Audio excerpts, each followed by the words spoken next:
Ok. Entonces, como estamos hablando de los detonantes, para poder entender dónde se encuentran los detonantes, tenemos el neocórtex, el límbico y el reptiliano. Es la parte de la estructura cerebral. Ya habíamos hablado que el neocórtex es la parte lógica y racional. Se encarga del aprendizaje, el lenguaje y los movimientos voluntarios. El límbico es la parte de las emociones. Y el reptiliano es el que toma la decisión. Se encarga de las funciones primarias como respiración, digestión y reproducción. Por eso que dice el cerebro que decide, porque son decisiones que uno alguna vez le ha pasado en que de repente toma una decisión que no tuvo lógica, sino que lo impulsó a hacer algo. Se le puede relacionar como una decisión de una corazonada, que uno decidió como que con el estómago, una cosa así. Es porque hay un instinto como cavernícola, o sea, uno viene alguien y yo salgo corriendo porque me van a atrapar. O sea, esa es la parte del cerebro que no dice, oh, esa persona está caminando muy rápido, ¿será que yo me muevo a caminar? No, si automáticamente uno sale corriendo. ¿Ok?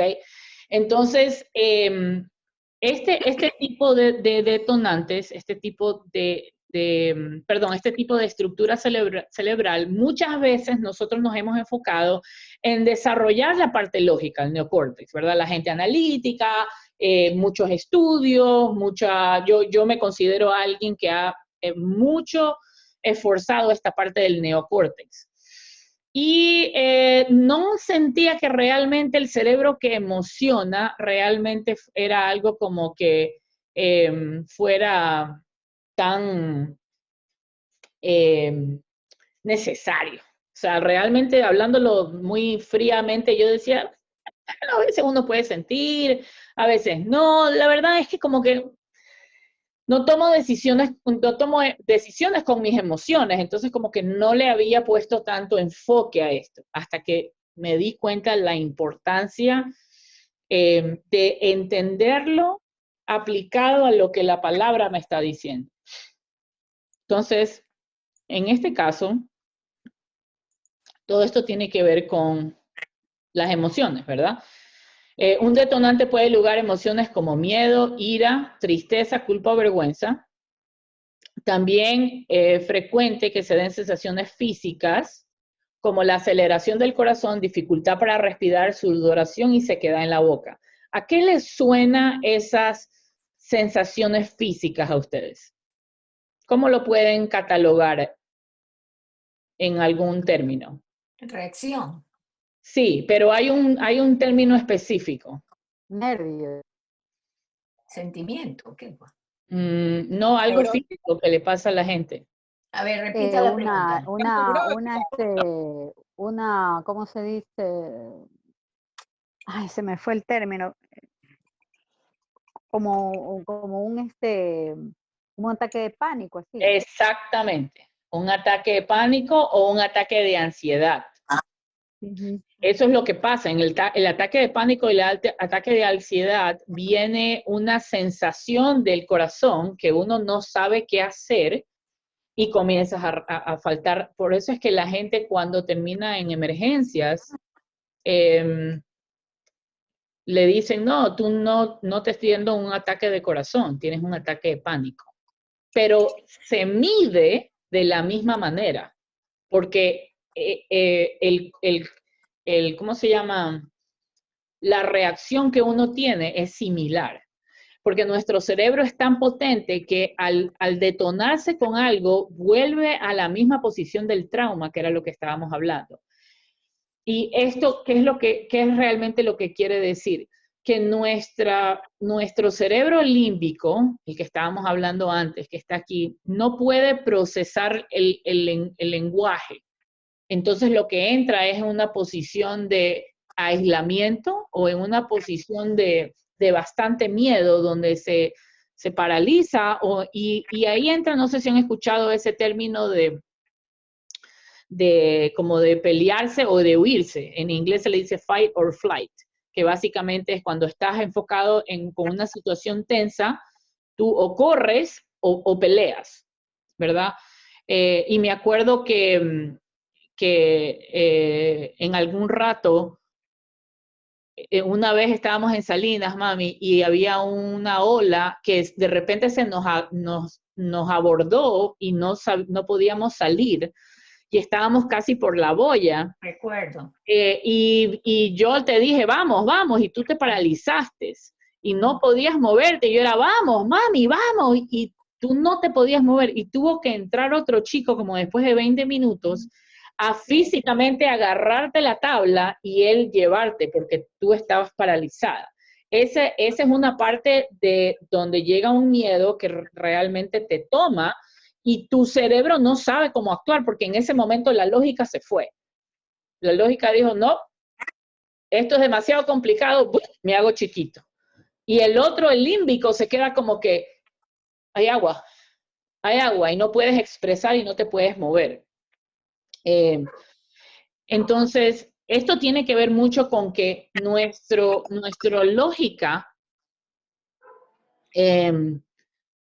y nuestro cerebro límbico, el cerebro del analista es el que está con la lógica, pero el cerebro límbico yo quisiera decirle que es la parte que se conecta al corazón. Y el tema es que ustedes saben que en la Biblia muchas cosas que hablan tienen que ver con el corazón. Renueva mi corazón, dame un corazón limpio y puro. No confíes en tu propio entendimiento, pero confía en el Señor. Y tiene que ver con el corazón, porque Dios llega al corazón mucho más rápido que por la lógica. Hay mucha gente que en este momento no cree en Dios porque se ha convencido en su neocórtex que no existe. Y obviamente no hay un sentimiento aferrado a esta parte límbica. Entonces, tenemos aquí en la Biblia que dice, el corazón alegre mejora la salud, pero un espíritu abatido seca los huesos. Ustedes han visto los huesos secos, o sea, la gente que realmente se está encogiendo, o sea, la gente que está así o alguna forma dolor en los huesos, artritis, es porque hay un dolor que no ha sido procesado o una necesidad que no ha sido cumplida. Entonces, todos tenemos necesidades y tener necesidad no es malo, ni bueno, es simplemente tener necesidad de comer, tener necesidad de vestir, es parte de tener necesidad de muchas cosas. Pero a veces nosotros pensamos en que si yo tengo una necesidad de que alguien me dé un abrazo hoy, ay, ya, yo soy como rara, porque ¿cómo es que voy a expresar mi necesidad? Porque eso no me hace muy bien. Esa es la parte en la que nuestra mente quiere decirle a nuestro corazón, tú cállate, tú no sabes lo que estás hablando. Y el corazón está diciendo, pero yo, no, tú cállate. ¿Qué pasa? Que internamente no estamos conectados. El corazón quiere ir para allá y la mente quiere ir para allá. Y la gente que normalmente tiene un ataque de pánico o que está con ansiedad todo el tiempo o que vive en miedo es porque está viviendo así. Está viviendo en una contraposición de lo que realmente Dios nos ha mandado a vivir, que es en alineación con Él en nuestra mente y en nuestro corazón. ¿Ok? Entonces, por eso es que Él siempre Dios está hablando continuamente de que nosotros renovemos nuestro corazón. Dice en Proverbios que nosotros cuidemos de nuestro corazón porque de él mana la vida. Y entonces vamos a continuar. Estas cosas que pasan es porque aquí tenemos en 1 Pedro 5:7 dice, pongan todas sus preocupaciones y ansiedades en las manos de Dios porque Él cuida de ustedes. Yo el otro día estaba teniendo una sesión de consejería con una coach y le digo, tengo miedo a veces que como yo he tenido bastantes trabas financieras y ahorita estoy comenzando otra vez a empezar y se ve como que me va a ir bien, tengo miedo de que eso se acabe y que otra vez vuelva a entrar a esta época de vaca flaca. De escasez. Entonces ella me dijo, ok, me llevó en un ejercicio, me dijo, vamos a preguntarle a Jesús. Entonces yo le dije que sí, que sentía de que eso fue un dolor muy grande y que no sabía cómo quitármelo. Entonces me dijo que hagamos un ejercicio. Pregúntale a Jesús dónde está tu dolor. O que se lo quieres dar a Jesús. Y le dije, sí. Entonces yo, como a veces nosotros tenemos que hacer un acto físico para poder completar lo que nuestra mente y nuestro corazón está procesando, yo lo que hice fue, ok, le voy a dar a esta parte que me está haciendo dudar y doler, porque tengo miedo de que me voy a quedar otra vez en una situación donde no quiero volver a estar. Entonces le dije, ok, toma.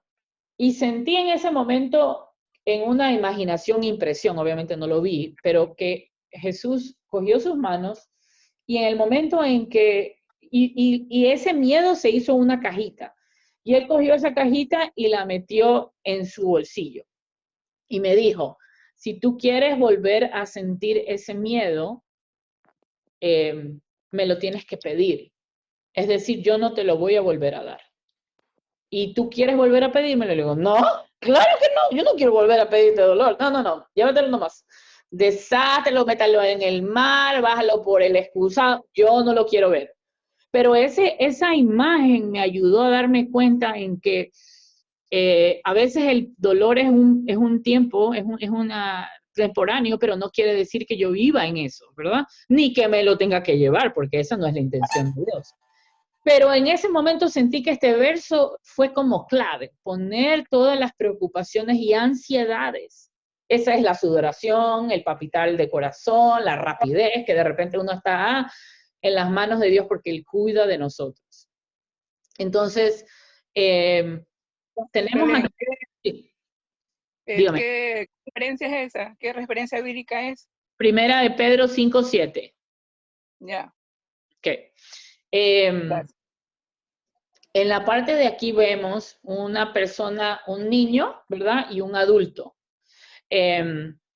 Para la superviviente, es decir, la persona que está detonado con trigger, lo que experimenta es una réplica exacta de volverse a sentir como un niño que está siendo atacado y se siente indefenso e impotente. Les voy a poner un ejemplo. No digan nombres, si por allí cualquier casualidad es parecida, usted chito, ¿ok? Pero ¿no le ha pasado que de repente usted está hablando con alguien y le dicen, oye, hoy día sacaste la basura?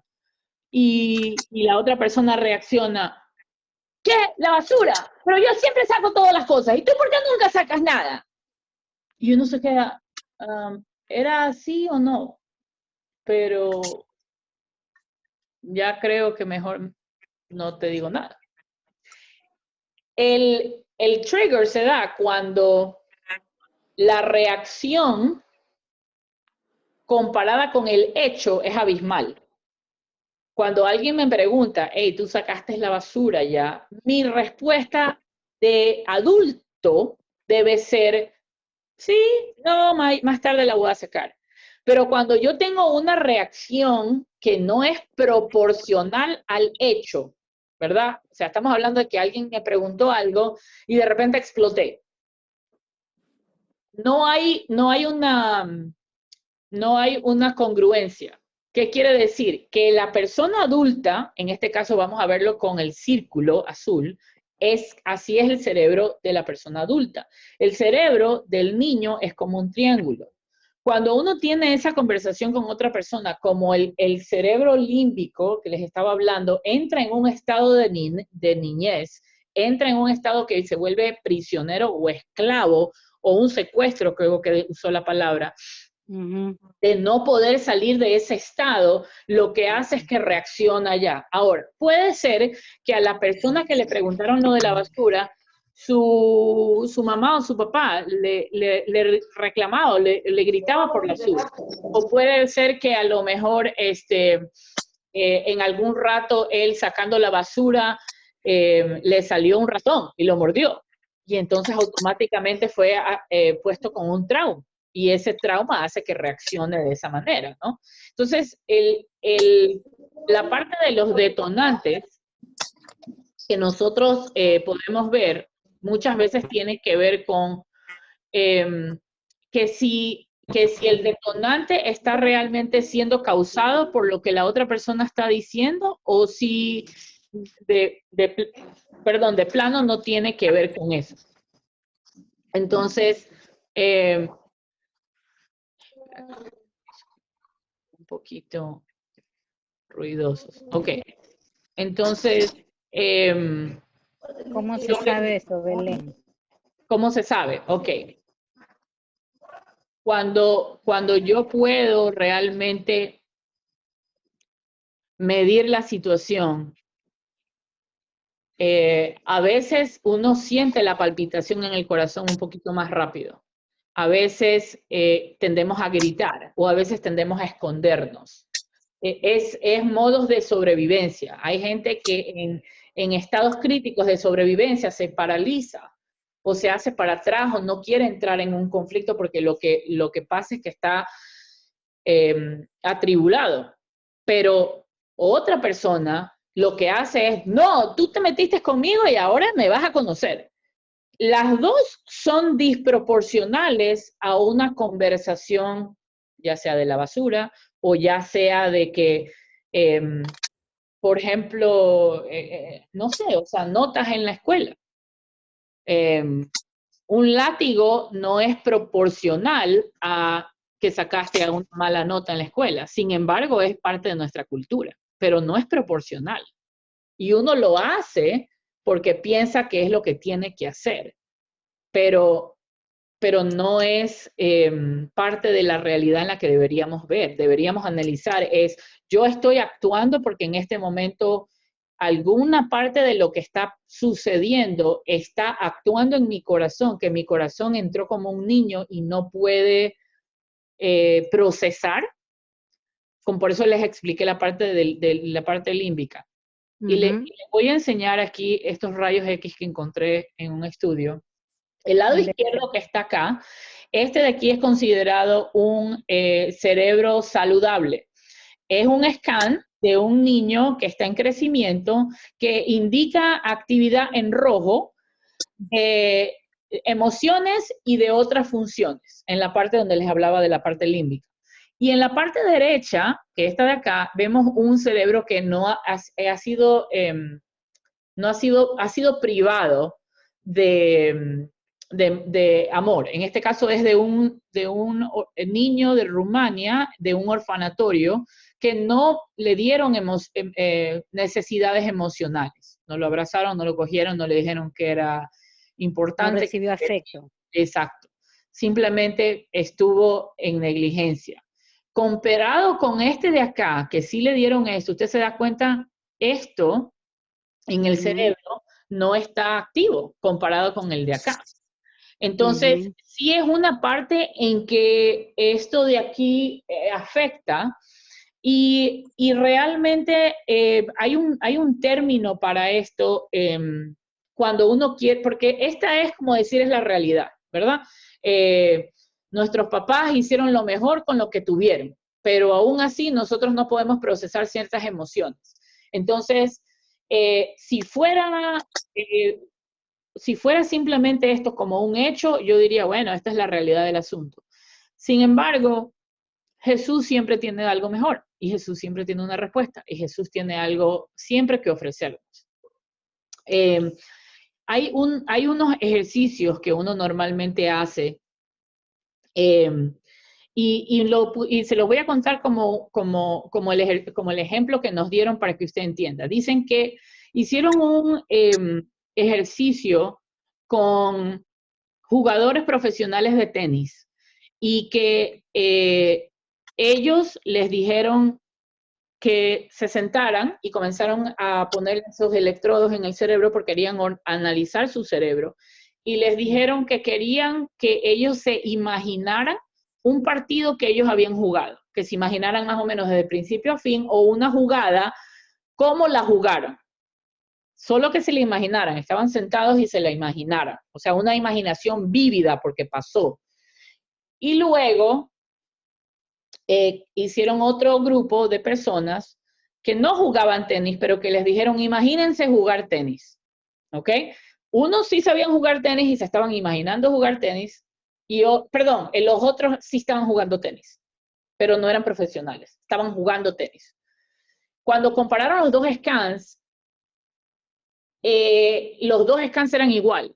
la gente que estaba jugando tenis era exactamente al igual que los profesionales de tenis que estaban sentados, conectados con unas máquinas, acordándose de sus jugadas de tenis.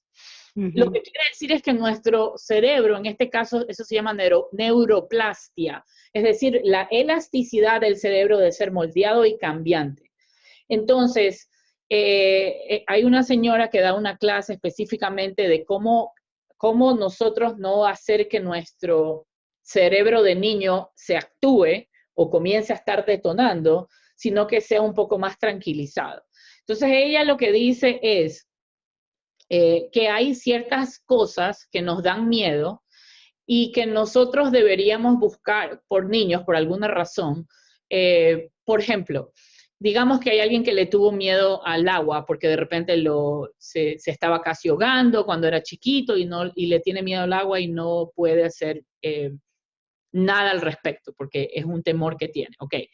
Ella lo que dice es que pueden encontrar a una persona que ella vive esa experiencia, digamos, como que haz de cuenta que estás en el agua. Como te va a dar miedo, porque eso obviamente es lo que pasa, que tú traigas a tu memoria una instancia muy real donde hay alguien que te mostró cuidado y seguridad. Es decir, digamos que en alguna otra ocasión, había algún, qué sé yo, algún tipo caminando medio mal en la calle y de repente el esposo o el tío o el papá lo abraza. En ese momento esa persona se siente cuidada. Lo que ella dice es que esa memoria de sentirse cuidada la traiga a la memoria de cuando ella estaba con miedo del agua. Porque lo que... O sea, una sensación de bienestar. Es una sensación de seguridad, correcto, de libertad, de tranquilidad, porque lo que va a hacer eso es decirle al cerebro, vamos a reemplazar este patrón de miedo con este patrón que viene de acá. Y como es un relato que sí pasó, es muchísimo más fácil estar y aplicarlo. Ella nos dio muchos ejercicios porque son cosas específicamente, nos dijo, por ejemplo, si ustedes no se sintieron que, y por qué ella tiene que ver con, por qué estoy hablando de los niños, porque de la edad de 0 a 12 años es donde nuestro sistema operativo, se podría decir, se escribe. Entonces, si es que a mí, en mi casa, por ejemplo, digamos, había un parámetro, digamos, que tenga que ver con que nadie me oiga. Que yo diga, es que les quiero contar algo y de repente me digan todo el tiempo, no, tú cállate, no, tú cállate, tú no puedes hablar, tú cállate. Yo voy a relacionar de que la gente no me oye. Y esa es la forma en cómo yo percibo a todo el mundo. Y cuando alguien no te oye, entonces es mejor no hablar. Entonces hay muchos niños o niñas o personas que en sus adultos son bastante tímidos y no les gusta hablar. Y eso tiene que ver porque en algún rato en su programación infantil alguien les hizo sentir que si ellos hablaban les causaba dolor. Entonces ahí es como que, bueno, hay alguien que sí te deja hablar, hay alguien que sí que tú te sientes que te oye. Ah, bueno, sí, a lo mejor, qué sé yo, mi abuelita. Ah, ok, bueno, entonces trae a tu abuelita a esa memoria y uno puede comenzar a transformar esa parte elástica de tener esa parte de nuestro cerebro límbico que no está desarrollado, lo podemos desarrollar. Entonces, este niño, obviamente, esto es una cosa de científica, pero hay muchas casas de rehabilitación que tienen que ver con los niños que han sido de tráfico humano o han sido soldados, guerreros en Camboya, por allá, y ellos tienen en algunas casas de rehabilitación donde hacen específicamente terapias para quitarles ese miedo interno, quitarles esa necesidad del trauma. Otra cosa que le pasa es que, por ejemplo, a las personas que han estado en la guerra, tienen un trauma que es de PTSD, que es el desorden postraumático. Y están con que, sienten que están en la guerra todavía. Eso es un trauma. que automáticamente se detona porque no se sienten seguros. Y entonces su cerebro regresa a esa parte del niño. ¿Cómo lo podemos seguir descubriendo? Es como que estar un poquito nosotros analizándonos desde afuera y decir si estoy levantando la voz o si me estoy callando, si quiero pelear o en caso me quiero huir, ¿qué está realmente mandando esa motivación? ¿Realmente es porque no quería sacar la basura o porque hay algo más detrás de eso? Y muchas personas a veces dicen el problema no es de forma, sino de fondo. Eso es más o menos lo que yo estoy queriendo llegar con esto. Y tenemos aquí, esto es uno de los versículos más desafiantes de la palabra, pero es no tengas miedo. No, no es una sugerencia, es un comando, no tengas miedo porque yo estoy contigo. No te desalientes porque yo soy tu Dios. Te daré fuerzas y te ayudaré. Te sostendré con mi mano derecha victoriosa. Es decir, siempre Dios está allí para renovar, para redimir, para rescatar y para probar que sobre todas las cosas, dice, con mi mano derecha victoriosa. O sea, no hay pierde, que sí tenemos, y esta es la parte en la que a veces tenemos una desconexión. Si yo sé que lo que Dios está diciendo es verdad, lo que la Biblia dice es verdad, es más, yo creo este versículo, ¿por qué entonces sí todavía tengo miedo? Es porque una parte de mi cerebro entiende en la lógica lo que estoy diciendo, pero la otra parte no se ha conectado todavía para decirlo. A eso yo les diría que lo más fácil es preguntarle a Dios nomás, decir, ¿por qué no te estoy creyendo? ¿Estoy creyendo otra mentira? ¿Por qué digo mentira? Porque si tenemos miedo es porque estamos creyendo otra mentira. Y esa mentira puede ser radicada en que tenemos miedo en que le pasó a otra persona y nos va a pasar a nosotros. Pero muchas veces el miedo es nosotros proyectando un mal futuro. ¿No les ha pasado alguna vez que ustedes dicen, uy, yo tenía miedo a hacer esto, pero después me di cuenta de que facilito, no me costó? A veces les pasa cuando... no sé, quieren algún manejo o algo. Yo hice en el taller que me fui para Arizona, una plataforma un poco alta, ¿sí? Bastante alta. Teníamos que pararnos en la parte de la plataforma y en la parte de abajo había una especie de colchoneta, pero la gente la estaba sosteniendo. No colchoneta, era como una especie de sábana, pero de esas duras. Y había un montón de gente sosteniendo y tenías que tirarte para atrás. Y esa era parte de la cuestión del miedo. Entonces, obviamente, todo el tiempo, antes de que nadie se tire, la gente está así. Y me tengo que lanzar de por atrás y te caes, y de verdad te caes. O sea, no estás hablando de un miedo, pero en el momento que lo haces, tú te das cuenta, oh, esto no dolió ni me dio miedo. Y es una forma de cortar el patrón en el que nosotros nos antecedemos a decir, es que va a pasar, va a decir. En ese momento estamos diciéndole al universo y a nuestro cuerpo, te doy permiso para que tengas miedo. No estamos Eso lo realmente... estás decretando. Estamos decretando. Estamos diciendo, Belén, es que vas a tener miedo porque vas a decir, ah, sí, es verdad. Y acuérdense que la vez pasada yo les dije que nuestro subconsciente absorbe y acuerda en todo lo que le decimos. Belén, esta semana realmente no vas a poder llegar a tu meta. Ah, ok.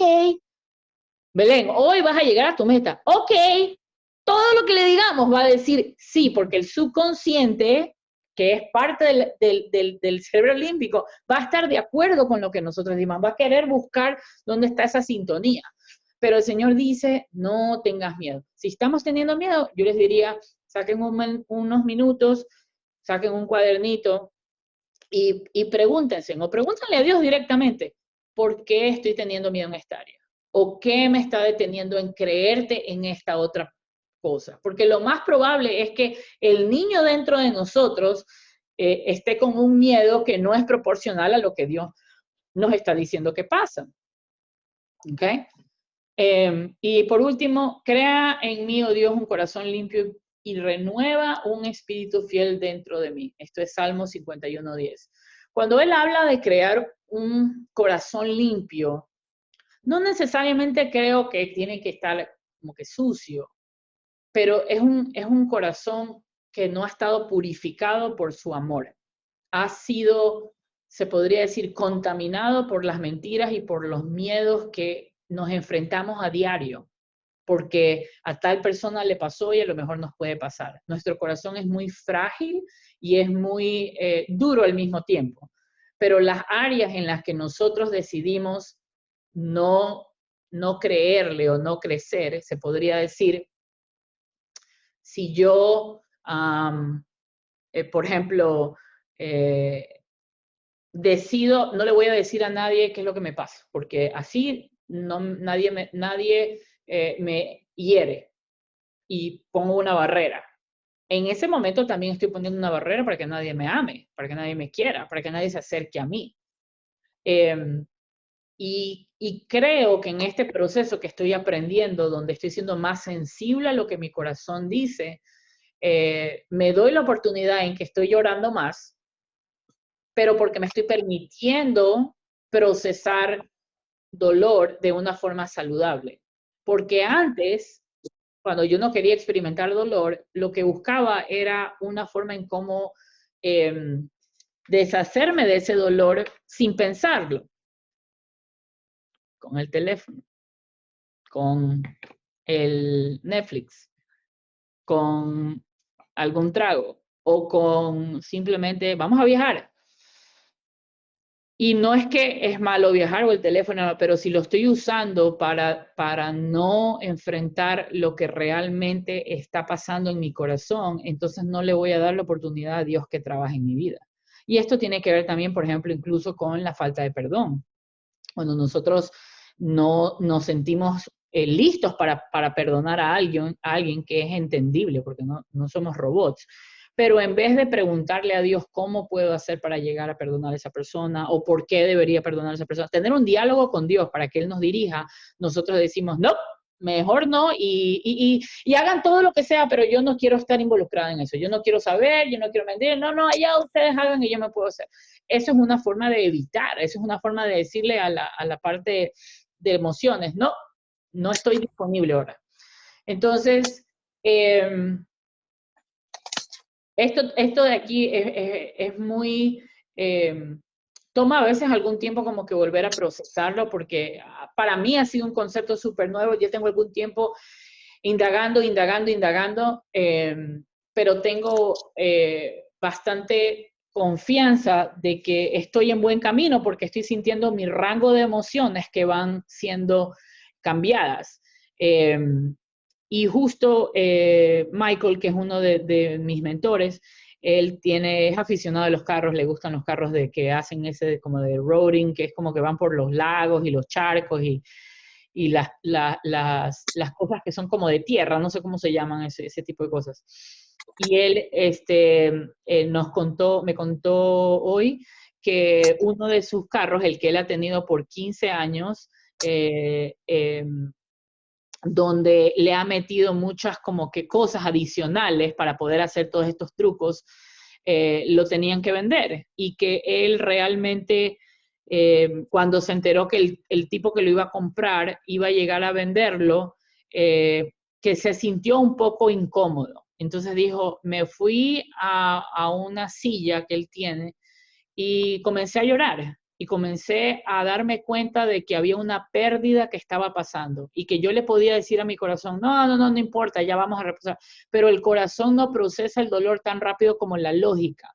Entonces él dice que se pasó 1 hora en que se acordaba de cuando lo compró, cuando le puso estas cosas, cuando le puso lo de acá, cuando sacó a su hija que era chiquita, cuando sacó lo de acá, y que eso le estaba haciendo tiempo para poder recordar y como que sufrir esa pérdida por ese tiempo, porque en ese momento que él lo hace y pone pausa a la celebración de haberlo vendido, entonces después de unas semanas, y la esposa le pide que haga algún cambio en el carro, que le ponga gasolina, él no va a decir, pero eso no fue lo que yo quise hacer, porque automáticamente todo lo que tenga que ver relacionado con el carro, él lo va a relacionar con ese trauma, porque no le dio espacio para procesar ese dolor.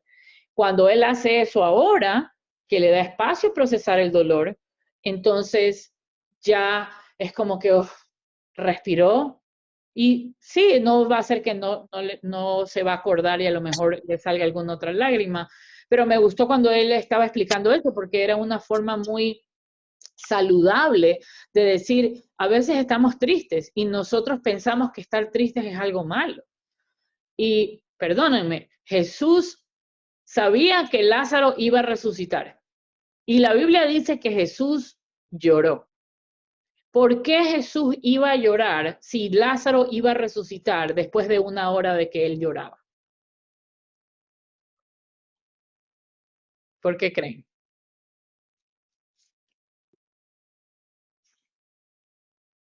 Pero su amigo.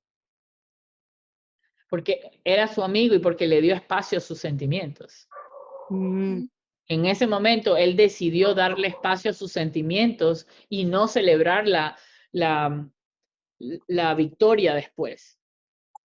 Cuando cada vez que Jesús encontró a alguien, Jesús los encontró en el medio del dolor. Él no quiso arreglarle las cosas a la gente automáticamente.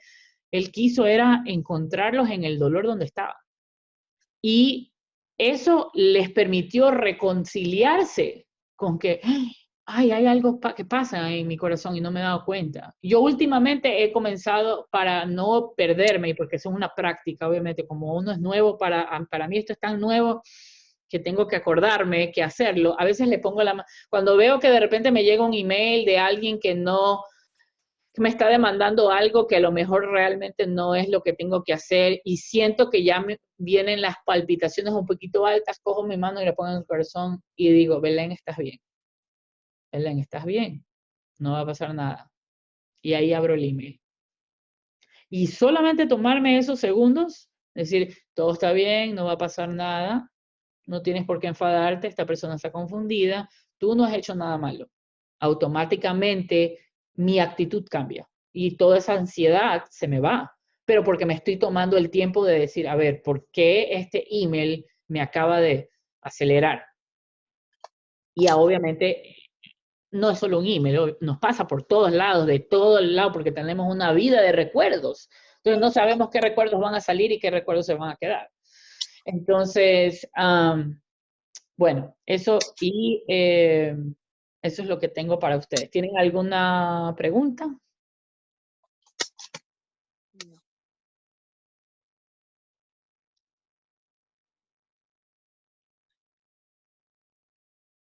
¿O están muy confundidos o fue bastante que procesar? Yo tenía un pocotón, pero ya no me acuerdo. Ok. No, no, es que es verdad, esa parte que usted dice, Belén, de que hay que alinear el cerebro con el corazón, toma su tiempo, porque generalmente el corazón tiene que estar sano para que pueda alinearse, porque aunque la mente comience a mandarle los mensajes, si no está sano, está cerrado, es bien difícil, por eso cuesta entonces el alineamiento, lleva su tiempo. ¿Quién sana el corazón? Jesús sana el corazón, ¿Cuándo? cuando Él entra en el corazón. Cuando das perdón. O sea, sí, cuando tú perdonas también sanas tu corazón, pero no es un acto de una sola vez, es un acto de varias veces al día, porque nuestro corazón, como les dije, ha sido tanto tiempo que hemos pasado tantas emociones, que Él viene a sanar todas las emociones, pero cuando le damos permiso. Pues yo me he dado cuenta hoy día con lo que todo que has hablado, he estado piense, y debo reconocer que mi cerebro está en un estado límbico aún.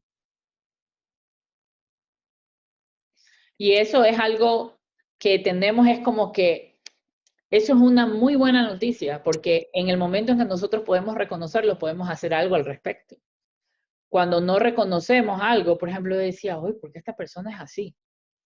Hay una señora, por ejemplo, de mucho tiempo atrás que no la veo, pero una señora que a todas las cosas que uno le decía reaccionaba de una forma violenta, e incluso con sus hijos. Creo que ya saben quién es, pero bueno, una señora bastante violenta con sus hijos y que a nosotros... Bebé Cecilia, No, Cecilia, todavía se acuerda de Belén, sí. que tienes ese trauma. ¿De quién? porque todavía te acuerdas tú. Sí, yo tengo trauma con esa señora. ¿Por qué? ¿Qué te Porque, hacía? ¿ah? ¿Qué te hacía? Porque no, lo que pasa es que no tenía una forma muy sensible de tratar a sus hijos. Y a veces no era algo muy diferente. O sea, era como que se le regó el vaso, se le regó un poco de agua. Y venía y le jalaba así el pelo para decirle, ¿qué te pasa? Y entonces, yo sé ahorita que sus hijos están bastante afectados por eso. No, todos tienen, y lo que pasa es que ella, lo más probable es que lo emuló de sus papás. Entonces no Claro. podemos dar algo que no tenemos, eso es imposible. Y tampoco no quiero que ustedes se victimicen o que victimicen a sus padres o que se victimicen como padres, porque esto es una parte en el que a lo mejor yo también le dije a Dios, tengo 14 años entre que leo la Biblia y estudio consejería y he estado en 2 escuelas bíblicas y recién ahorita me estás enseñando sobre esto, o sea, hello, esto es lo más lógico. Y lo que me dijo fue que no estabas lista antes. Yo creo que a lo mejor las personas que están en esta reunión tenían que escuchar esto porque estaban listas para escucharlo. Y las que no estaban, no están listas para escucharlo. Pero siempre hay esperanza en el Señor. Y la esperanza es que ahora podemos ir a Él y decir, ¿qué parte de mí todavía está detonando por algo del pasado de mi niñez? O Y estoy entonces, haciendo detonar a alguien. ajá. Ujú. Y lo que pasa es que nosotros no podemos reconocer en otros lo que también juzgamos en nosotros. Entonces es como que si yo veo que esta persona se está portando así, así, así, puede ser que haya algo que yo reconozca, que sea similar a cómo yo opero. O sea, me ha pasado como que se me hace difícil ver cosas que yo no tengo noción, pero hay otras cosas que digo, oh, ok, sí. Y es un proceso, no es una cosa de un día, pero lo bueno es que, como dice en 1 Pedro, que echas todas las cargas y ansiedades delante de Él. Y Él es el que se encarga de hacerlo. Y a veces va a tocar en una especie como de terapia, escribir por qué esto está pasando de esta manera, escribir por qué esto de aquí, por qué estoy actuando de esta manera, cómo puedo sensibilizar porque lo que tenemos que tener compasión es esto. Dentro de ustedes hay un niño, y un niño de 5 años, uno no le va a decir, pero no seas estúpido, pues, ¿por qué reaccionas así? Nosotros tenemos que tratarnos con compasión y decir, oh, ¿por qué estamos actuando así? No, ¿por qué estás actuando así? Sino, ¿qué está pasando que nos está detonando? ¿Hay alguna cosa más aquí que nos está haciendo actuar de esa manera? Y si es así, entonces Dios la va a dirigir para sanarla. Pero tenemos que ser más proactivos en preguntarle, porque no es un proceso de osmosis, es un proceso de todo el día estar, ok, esto hice, esto salió, esto se cae, y queda.